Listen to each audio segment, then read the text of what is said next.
Саламатсыздарбы мекендештер, Кыргызстан курама командасы ал эми сиздер менен түз эфирде ага күбө болобуз. Кызматыңыздарда Мальдив аралдарынын капитаны менен биргеликте.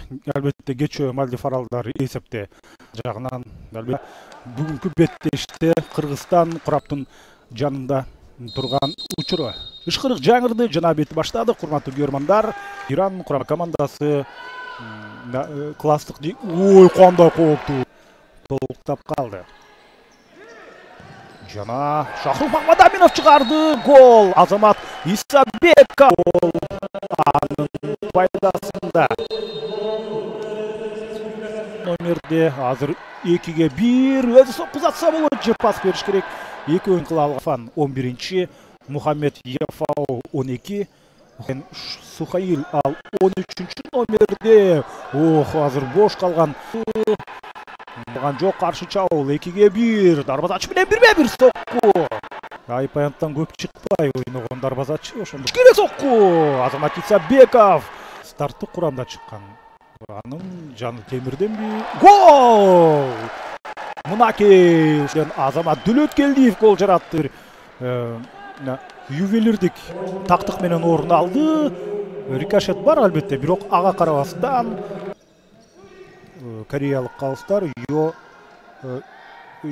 Джо Йонгха жана Ким Жонгхи.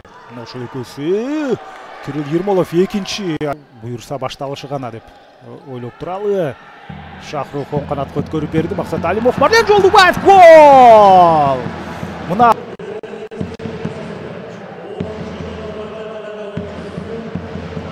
Максат Алимов пас чыгарып берди. Албетте Ташкентте өткөн Азия чемпионатын айттык. Мыкты 3 бомбардирдин катарына кирген деп. Азыр гол! Айдар Абдыжалил уулу мына бир кыймыл аракет менен дарбазачыны Исмаил Фатихтин эсебин тапты. Мына караңыздарчы, бир топту токтотуу, экинчи коргоочу да подкат жасап дарбазачыга прессинг кылды, жыйынтыгында топту алды биздикилер. Мына кайрадан эле кезектеги жүрүш гол! Дал ошол гол бушуп жетилген болчу. Абдурахим Данияр уулу мына буга чейин оң канат менен кандай кирип келген көргөнсүздөр. Азыр Аскарбековго пасты бербей туруп өзү соккузатты. Аскарбеков ушунчалык пасты күттан Абдурахим Данияр уулу гол киргизгенде. Дагы бир гол! Мынаки уулу аянтка чыгып туруп ошол замат гол киргизди. Мына карасаңыздар, чеберчилик деп ушуну айт. Албетте рикошет бар, бирок ошентсе дагы кубат. Ошол жерден Мальдив оюнчулары топту алып кетти. Бул турнирде азырынчалар гол киргизе элек. Мына эми киргизди. Мальдив аралдарынын алгачкы голу. Азыр болсо мына ошентип алыскы бурушка келди дагы. Ошол жаны тынбаган Хусайын Шариф. Азат Исабековго пас берген болчу. Кайсыл жери менен гол киргизерин көрдүңүздөр, бирок кирбей калды гол. Бара жатат. Кандай болгон күндө дагы бул жакта эми 3 упайга ээ болуу өтө маанилүү болчу. Гол!